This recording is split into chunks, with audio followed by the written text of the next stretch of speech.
Alors, avant de plonger plus profondément dans ce sujet qui est la macrophotographie, on va maintenant aborder les grands principes de base qui s'appliquent quand on pratique cette discipline photographique-là. Mais je dirais que ces principes-là qu'on va voir, ça s'applique pour la photo en général.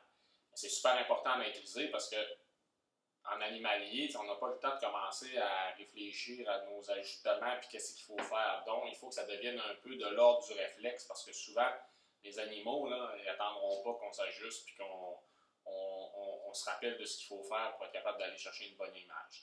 Alors, ce qu'on va faire dans ce bloc-ci, c'est que première des choses, bon, il y a des gens qui nous écoutent qui sont plutôt débutants, alors, puis d'autres qui vont être au courant déjà de tout ce qu'on va dire par rapport à ça, mais on va regarder les fonctions d'un boîtier, les fonctions générales, pour savoir où aller chercher les ajustements qu'on a besoin de faire.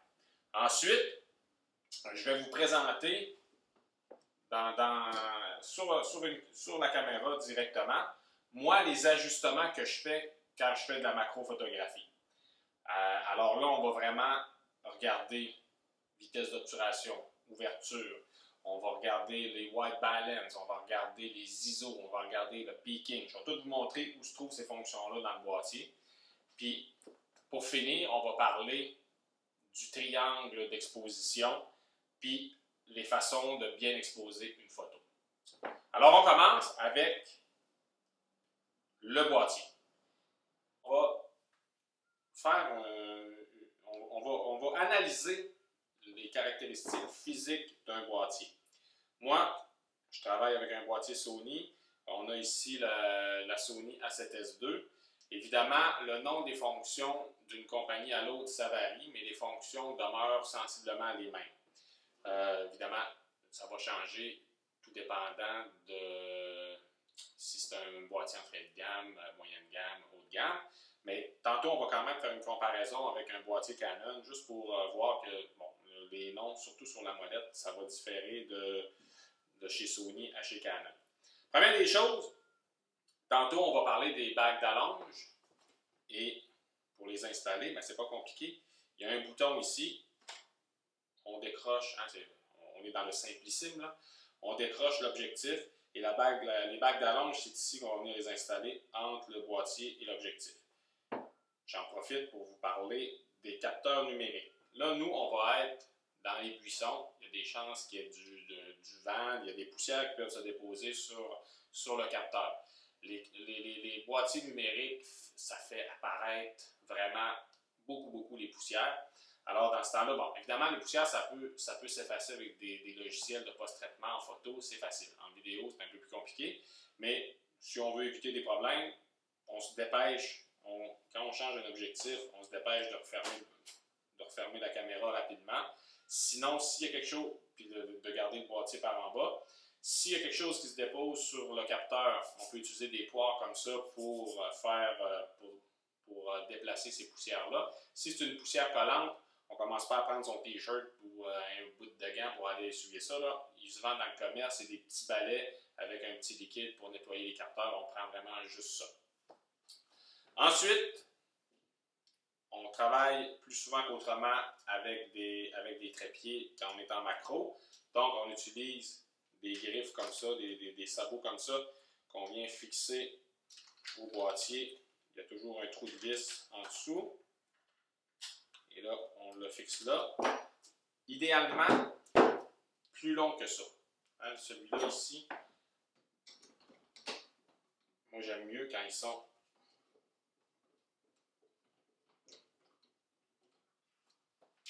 un sabot comme ça. On voit la différence entre les deux. Il va avoir tendance à moins desserrer en cours d'utilisation, puis finalement on se retrouve avec une caméra qui bouge sur le trépied. Donc c'est mieux d'en avoir un plus large que moins. La griffe pour le flash. En macro, on travaille vraiment avec des flashs, les flashs Cobra ou des flashs qui sont dédiés à la macro. Idéalement, on ne travaille pas avec les flashs internes des caméras, ça ne donne pas un beau rendu. Donc, à vérifier quand vous achetez un boîtier, d'avoir vraiment une griffe pour installer un flash externe. Ensuite, ce qui est important de regarder, c'est vraiment cette molette-ci qui nous permet de configurer l'appareil selon qu'on veut l'utiliser en manuel, en automatique, en semi-automatique. Moi, personnellement, je travaille en manuel, c'est le M. Ensuite, vous pouvez utiliser priorité à la vitesse. Donc là, c'est vous fixer la vitesse et puis pour avoir une exposition correcte, ça c'est du semi-automatique. Quand on donne priorité vitesse, c'est du semi-automatique. Ensuite, l'appareil, le boîtier, lui, va choisir l'ouverture correspondante pour être capable de fonctionner, pour avoir une exposition correcte avec cette vitesse-là. Sinon, il y a priorité ouverture, qui est beaucoup plus utile en macro que la priorité vitesse. Parce qu'en macro, on va être capable de contrôler sa profondeur de champ, puis plus qu'on est ouvert ou fermé, bien plus qu'on va avoir une zone de focus qui va être plus ou moins longue. Mais ça, vitesse, puis l'ouverture, puis tout ça, on va parler de ça tantôt, on va donner des détails. Là, ce qui est surtout important de retenir, c'est les 3 modes qu'on peut utiliser lorsqu'on fait de la macrophoto. Manuel, priorité vitesse, priorité ouverture. On va prendre maintenant le boîtier Canon. Chez Canon, le nom des fonctions, le nom des modes, c'est différent de chez Sony. Si on veut utiliser le boîtier en manuel, ça c'est la même chose. Que ce soit Nikon, que ce soit Canon, que ce soit Sony, le mode manuel, c'est vraiment le M. Chez Canon, le mode priorité ouverture, c'est AV. Et le mode priorité à la vitesse, c'est TV. C'est des lettres qui sont différentes, mais ça fait la même chose.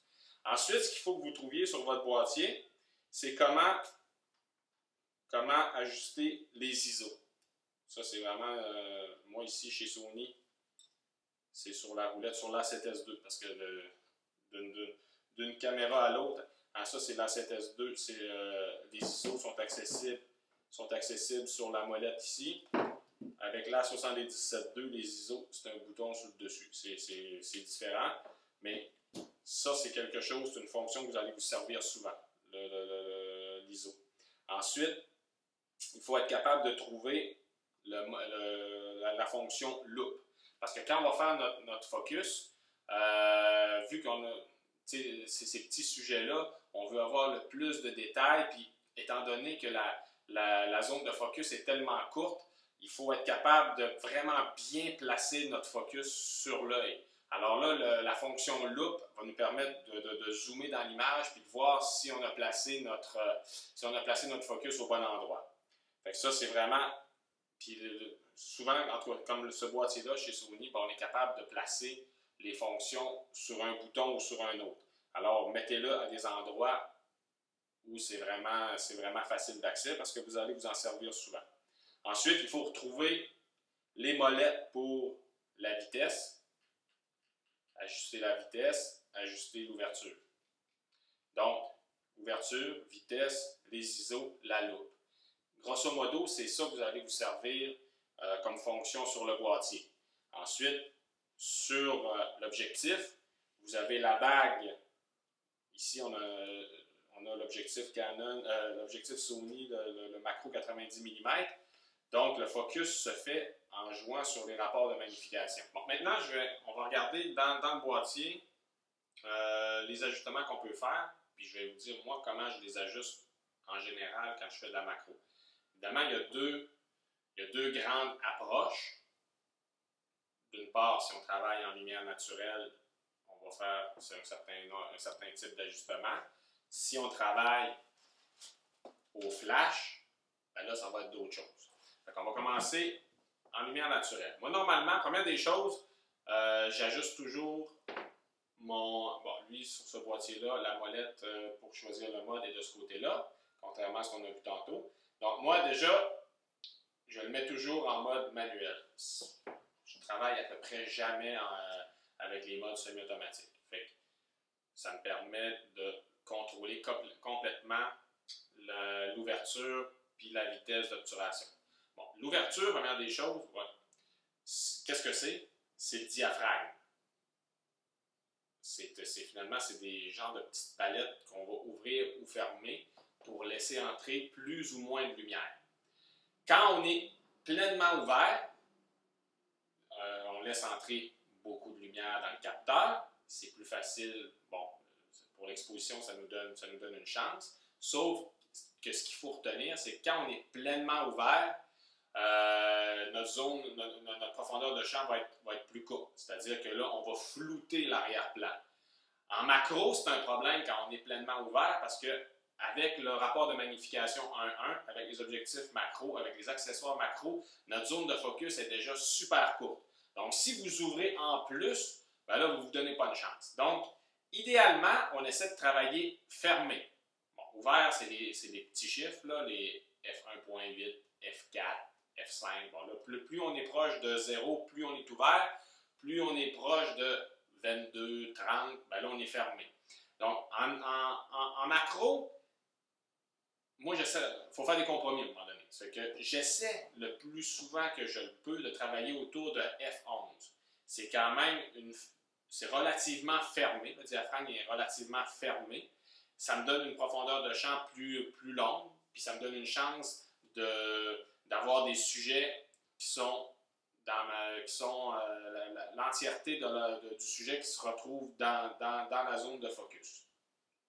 On va voir pour la composition tout ça plus tard, mais retenez ça. Si vous travaillez très ouvert, ça va être très difficile d'avoir vos sujets, d'avoir une belle zone de focus sur vos sujets. Plus vous fermez, plus votre sujet va être dans la zone de focus. Mais plus vous fermez, moins vous laissez entrer de lumière.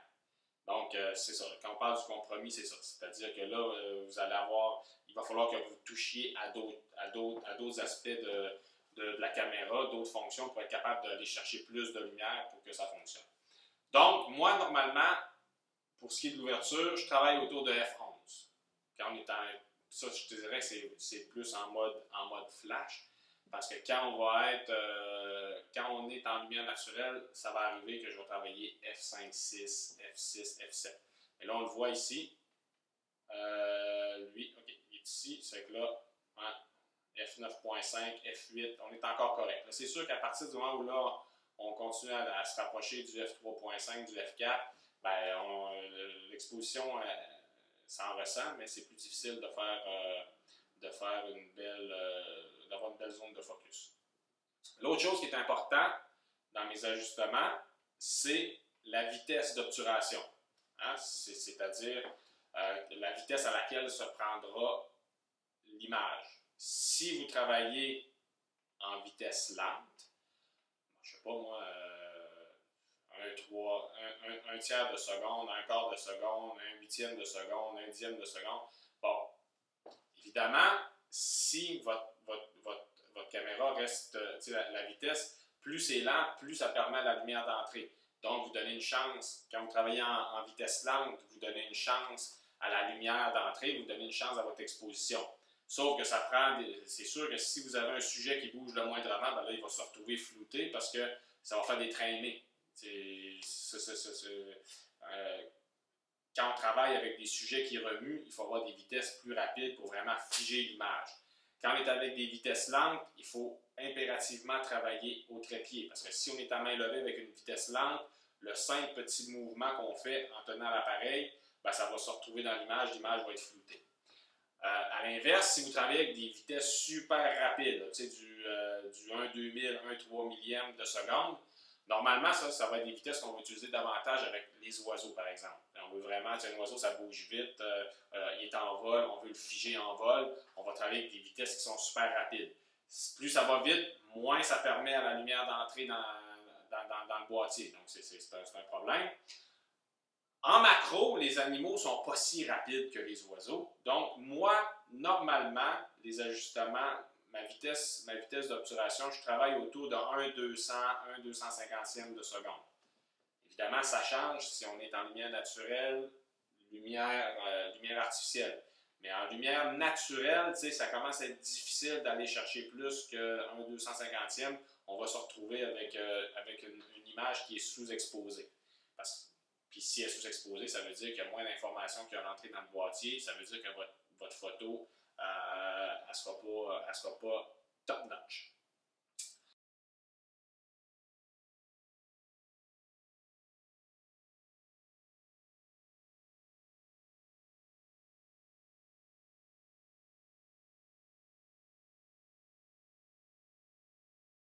Ce qu'on peut faire ensuite, c'est de travailler les ISO. Parce que là, on a l'exposition, c'est un triangle. On travaille avec l'ouverture, la vitesse d'obturation, puis le troisième, c'est les ISO. Fait que lui, les ISO sur ce boîtier-là, c'est ici. Les boîtiers aujourd'hui montent super haut. Celui-là, hein, il se rend jusqu'à 1,25, ISO 25600. Celui-là, il se rend jusqu'à 200 000 ISO. C'est une compensation artificielle de la lumière. Fait que là, plus on les monte, plus on va se retrouver avec des problèmes de bruit dans les ondes, puis peut-être même pas dans les ondes, là, si vous exagérez vraiment les ISO. Alors, il ne faut pas les monter trop. Même par les journées ennuagées, tôt le matin ou en fin de journée, on est mieux de travailler plus avec la vitesse d'obturation, avec l'ouverture, que de travailler avec des ISO qui sont montés exagérément. Moi, personnellement, je ne vais jamais au-delà de ISO 1000, ISO 1250, à peu près jamais. Parce que, oui, il y a des problèmes de bruit qui s'en suivent si on les monte plus que ça. Puis aussi, c'est qu'on va se retrouver, quand on va regarder notre image, puis on va regarder le piqué, puis en macro, c'est important le piqué, parce qu'on veut avoir les lignes les mieux définies possibles, et plus on monte les ISO, plus on affecte le piqué de notre image. Alors, l'idéal, ça serait d'avoir les ISO toujours à 100, mais ça ne se fait pas toujours, parce qu'il y a la réalité qui s'appelle l'exposition. Quand on n'est vraiment pas capable de gérer comme il faut notre triangle d'exposition avec la lumière naturelle, bien là, ce qu'on peut faire, c'est compenser artificiellement en mettant un flash. Puis là, dès qu'on met un flash, là, on va pouvoir jouer avec des vitesses supérieures. Puis là, normalement, on ne travaille pas avec un flash comme ça. Il faut diffuser. En macro, il faut vraiment diffuser la lumière. Ça fait que ça prendrait un diffuseur qu'on viendrait mettre par-dessus. Sinon, si vous avez, on peut toujours utiliser ces petits dispositifs-là, mais moi, je ne trouve pas ça super. Ce qui est vraiment le mieux, c'est, puis on va les voir tantôt dans le volet équipement, là, il y a toute une série d'accessoires qu'on peut venir placer sur le flash pour diffuser notre lumière. Parce que les insectes, on parle des insectes, mais même les amphibiens, les reptiles, ils ont une peau, une carapace qui reflète la lumière d'une façon pas belle quand on utilise un flash direct. Mais là, pour les besoins de la cause, c'est d'utiliser un flash pour venir compenser la lumière naturelle. Quand ça ne fonctionne pas en lumière naturelle, on y va avec le flash. Et là, ben, ça permet d'augmenter la vitesse d'obturation, ça permet de fermer davantage, ça permet de baisser les ISO. Un outil qui est super pratique en macro photo.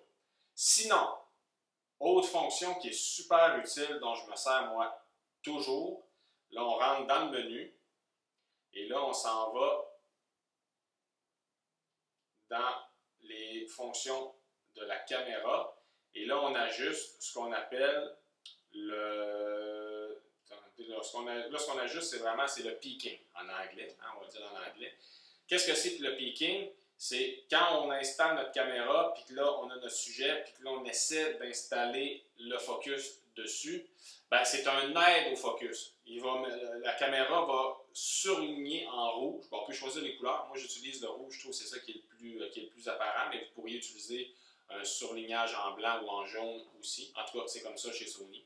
Mais le rouge, disons que ça ne ment pas. Là. Il y a peu de choses qui sont rouges comme ça dans la nature. Ça fait qu'on voit exactement où se trouve notre zone de focus. Fait que ça, c'est super utile. C'est un méchant coup de main. C'est facile à ajuster. On peut ajuster les intensités parce que l'effet pervers du peaking, c'est que des fois, à un moment donné, quand on ajuste notre focus, ben, on perd un peu le sujet parce que cette couleur-là qui s'impose par-dessus, ben, ça dissimule finalement des zones de notre sujet. Mais les bienfaits sont plus importants que les méfaits, donc moi je l'utilise toujours. On peut utiliser aussi ce qu'on appelle le zebra, qui va nous indiquer quelles sont les zones dans une photo qui sont surexposées. Moi, je ne l'utilise pas beaucoup parce que encore une fois, quand on a le picking plus le zebra, là, on commence à perdre vraiment beaucoup d'aspects de notre image, puis ça commence à être difficile de composer. Parce que c'est pas juste exposer qu'il faut faire, il faut aussi composer. Il faut construire une image qui est agréable. Puis là, ben, quand on a juste des fonctions par-dessus, ben, on ne voit plus rien, puis c'est pas super facile. Alors moi, ce que j'utilise pour l'exposition, au lieu d'utiliser le zebra, j'utilise, on va sortir du menu, j'utilise le petit carré que vous voyez à la droite qui s'appelle l'histogramme. Ça ne trompe pas, c'est vraiment le plus utile pour évaluer l'exposition d'une image. Quand vous avez vos pics qui sont collés à gauche du carré, ça veut dire, si vous êtes vraiment tout à gauche, ça veut dire que votre photo est sous-exposée. Ça veut dire que vos ombres vont être bouchées. Ça veut dire que vous perdez de l'information dans les sombres. Ça veut dire que ça va être très difficile de récupérer tout ça puis d'aller chercher des informations qui sont cachées dans les ombres. À l'inverse, si vous êtes collé à droite, si tous les pics sont à droite, là, vous êtes surexposé. C'est-à-dire que vous avez brûlé vos lumières claires. Et là, encore une fois, si c'est vraiment collé, là, si on touche vraiment à la bordure, tant à droite qu'à gauche, c'est irrécupérable. Si c'est un peu décalé, il y a peut-être moyen, avec les logiciels de post-traitement, de baisser l'exposition manuellement, forcer une baisse de l'exposition, puis d'aller chercher des détails quand même dans les lumières claires, puis dans les lumières sombres.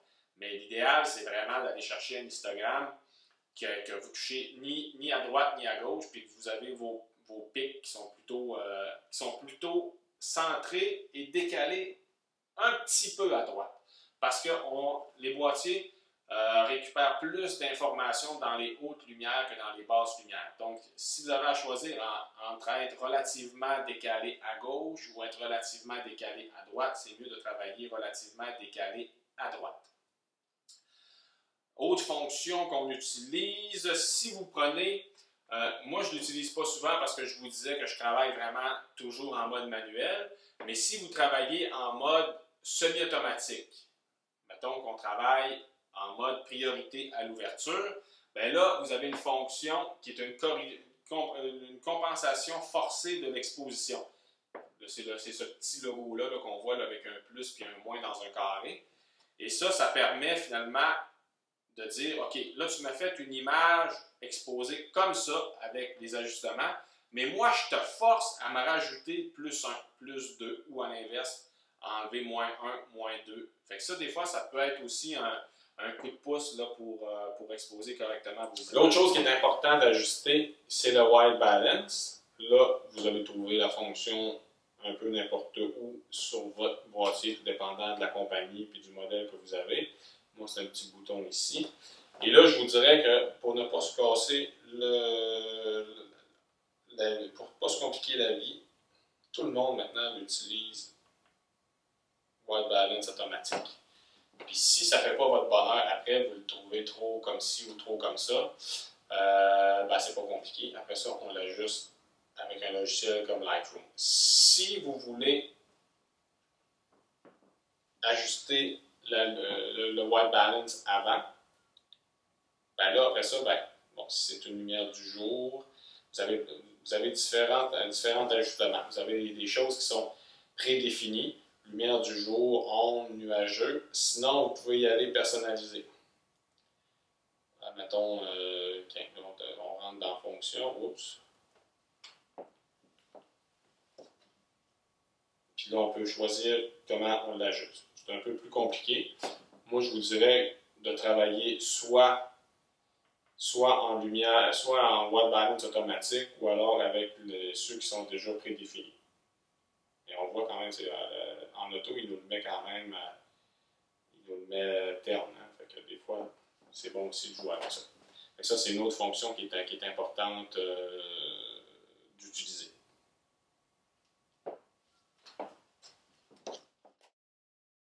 Donc, là, il nous reste une chose à établir, c'est une fonction qu'on a dans le boîtier. Et là, on doit décider si on travaille en format de photo RAW, R-A-W, ou en format JPEG. Moi, je travaille en RAW parce que c'est un format qui permet des ajustements en post-traitement quand on est rendu à la maison après la journée. C'est un format qui offre beaucoup plus de latitude. Vous allez pouvoir corriger. Si vous aviez un problème de white balance, ça va se corriger beaucoup mieux là. Si vous aviez un problème d'exposition, vous allez être capable d'aller chercher des informations dans les hautes lumières. Vous allez être capable d'aller chercher des informations dans les basses lumières. Vous allez pouvoir jouer sur les contrastes. Vous allez pouvoir jouer aussi sur la couleur de l'image. Le format, mais c'est lourd. Le format JPEG, c'est un format compressé par la caméra. Vous allez pouvoir jouer un peu quand même sur les couleurs et les lumières, mais beaucoup moins qu'avec le fichier, avec le format RAW. Donc, dans des conditions difficiles, si vous travaillez en JPEG, vous allez être prisonnier de ce que la caméra vous a donné comme image rendu chez vous. Vous ne pourrez pas faire grand-chose. Si vous travaillez dans les conditions à peu près idéales, puis vous ne voulez pas passer du temps sur vos images rendues chez vous, vous pouvez travailler en format JPEG. Mais si vous êtes en conditions difficiles, si vous voulez faire des ajustements, on travaille en format RAW. Les boîtiers, souvent, vont offrir les deux. Fait qu'on peut faire une photo, puis la caméra va faire un RAW et un JPEG. Sauf que là, le problème avec ça, c'est que quand vous allez arriver chez vous, ben là, à un moment donné, c'est sûr que des disques durs, ça se remplit. C'est pas illimité, c'est pas infini l'espace que sur nos disques durs. C'est que si vous faites tout le temps 2 photos à chaque fois que vous en faites une, ben vous allez remplir vos disques durs assez rapidement. Donc ça, c'est le désavantage de travailler comme ça. Ce qui est surtout, hein, là, ce qu'il faut retenir de ce qu'on a dit, c'est surtout le triangle d'exposition. Si vous avez une chose à retenir de ce bloc-là, c'est ça. On a les ISO, on a la vitesse, puis on a l'ouverture. Tout dépendant, si vous déplacez d'un à l'autre, ben là, votre exposition, l'exposition correcte est ici. Et là, si vous diminuez, ben là, à un moment donné, vous allez sortir du triangle d'exposition correct. C'est ça qui vous permet de jouer sur l'exposition correcte d'une image. Puis ça, on le voit avec l'histogramme. Hein? On a une boîte comme ça, avec des pics. Ici, c'est les foncés. Ça, c'est les clairs. Le triangle d'exposition, finalement, tout dépendant des ajustements que vous allez faire sur la vitesse, sur l'ouverture, sur l'ISO, vous allez avoir un impact direct sur l'histogramme. L'histogramme, là, dans vos fonctions, vous le mettez pour le voir dans le viseur et le voir sur l'écran. On garde toujours un œil là-dessus, c'est ça qui nous dit si notre image est bien exposée.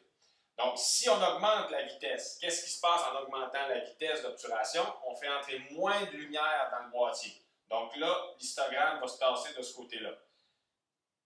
Il ne faut jamais qu'il touche la ligne à gauche, il ne faut pas que ça touche non plus la ligne à droite parce que ça devient irrécupérable. Donc, si on augmente la vitesse, on se tasse de ce côté-là. Si on réduit la vitesse, ça veut dire que là, on laisse le temps à la lumière d'entrer dans le capteur, dans le boîtier et d'atteindre le capteur. Bien là, on se déplace du côté des clairs. Si on est trop lent, bien là, on va venir s'accoter sur la barre, puis là, nos hautes lumières ne seront plus récupérables. Si on a décidé, moi, comme je vous disais, j'aime beaucoup travailler à 1/250e. Fait que là, mettons qu'on a établi cette vitesse-là. Puis là, admettons qu'à 1/250e, je suis complètement collé ici. Fait que là, on sait que ça ne peut pas fonctionner. Fait que là, on peut ouvrir.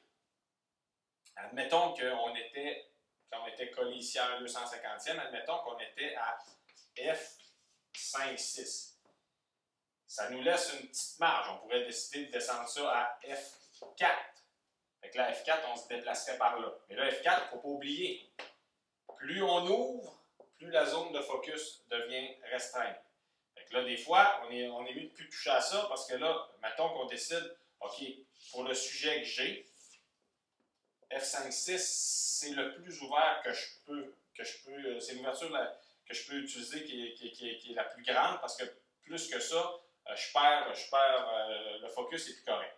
Fait que là, on pourrait jouer sur les ISO. Fait que là, on se dirait, OK, admettons que j'étais à ISO 400. Bon, 400, c'est quand même super bas. Fait que là, on pourrait se dire, OK, moi, je veux décaler mon histogramme vers le centre. Fait qu'on pourrait dire, OK, on n'utilisera pas 400, on va y aller à 800.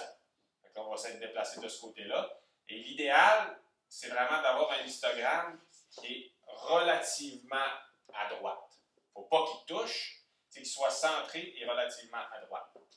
Ça serait l'idéal. Puis là, ce qu'on avait parlé aussi d'utiliser le peaking. Ça, c'est une fonction qui est bien pratique. Sinon, ben, c'est pas mal ça. On travaille en ras, on utilise le peaking. On garde en tête toujours notre triangle d'exposition. La balance des blancs.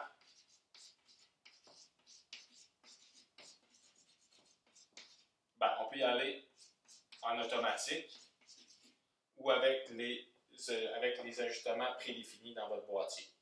Le zebra, moi, je ne l'utilise pas.